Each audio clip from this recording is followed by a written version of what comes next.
Hello and welcome to Punk Rock Tabletop. Today I'll be doing a free-form discussion about Dungeons & Dragons 4th Edition.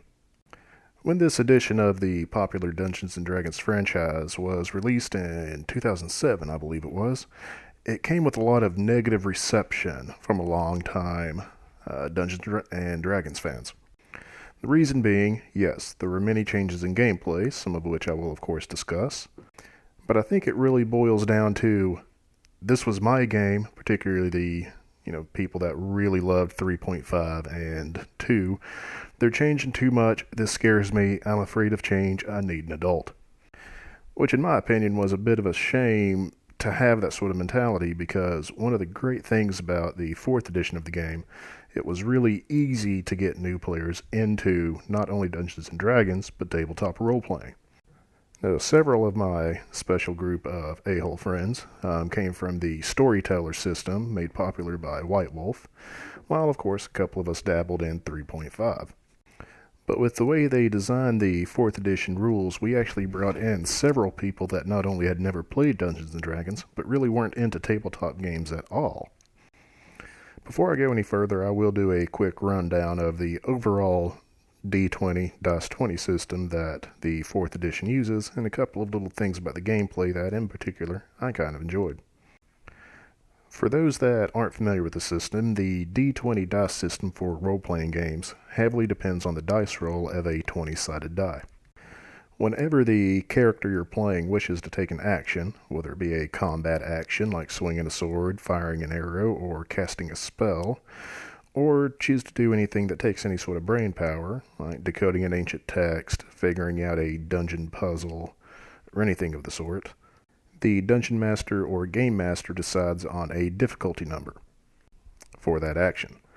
The player then rolls a 20-sided die, adds any sort of modifiers based on their character stats, whether it be strength, agility, charisma, or any specialized stat like dungeoneering or acrobatics, adds the modifier to the dice roll. As long as the dice roll plus the ability modifier is equal to or greater than the difficulty check number determined by the game master, that character is successful. And then whatever game mechanics that happen after a successful hit or a successful feat, they just sort of happen, sometimes requiring even more dice rolls. And that does bring me to one of the big things I do like about the 4th edition, is the usage of skills when it comes to your characters. In earlier editions, secondary skills like your knowledge, acrobatics, and more specified areas within your general stats weren't as focused upon as it is in 4th edition. During every character's character creation, you choose what skills to kind of specialize in, therefore making your character a little bit more personalized to you and how you envision your character. I've had several players that were really focused in on the role-playing, taking over the character sort of mindset approach when it comes to the game, and they had a lot more fun doing this with the 4th edition than 3.5. It also helps that most of these other players came from playing video game, role-playing games, and online MMORPGs. And in one way, that is one area that 4th edition really shines. Each class has a sort of role that the game determines. Those familiar with typical role-playing game, sort of classes and group dynamics and strategy and tactics, we all kind of know that you need a tank to soak damage, you need damage dealers, you need a healer, and if possible, someone to handle crowd control, someone able to sort of manipulate the enemies to make them easier for everybody else to kill and damage down. These specific roles were not really gone to in depth in earlier Dungeons & Dragons settings and rule systems. It's not that they were hard to figure out or anything, it's just in the 4th edition they made it really clear, as in, these sorts of characters fulfill these types of roles. These classes fulfill these other types of roles. It was really easy to communicate the idea of tanking, damage, healing, crowd control, and all that to players with previous video game RPG experience. And now sort of taking that previous RPG experience idea and moving it on to the next topic, I really enjoyed the fact that starting with the 4th edition, it became essential to use some sort of tabletop representation in order to play the game.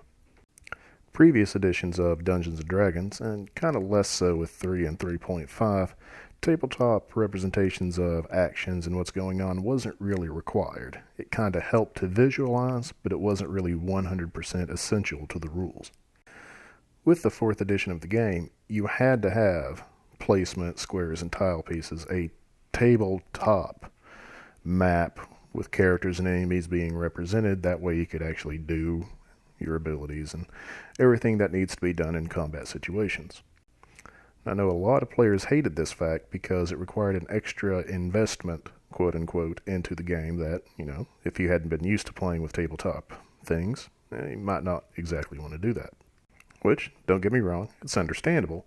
And I think one thing that people tend to forget, whether it be a new edition of a game you enjoy or even movies or music, just because a new version of something's coming out, it does not mean the previous one no longer exists.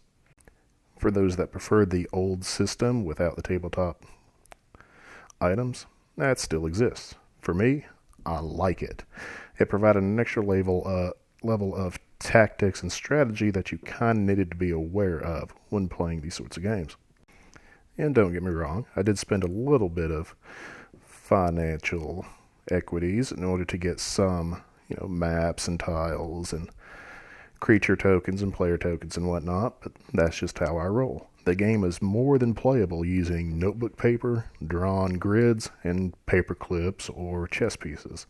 I think we did that a couple of times in some early campaigns, just use a dry erase board and pieces off of a chess set. Just something to kind of represent where people are and how many squares away other people or enemies are.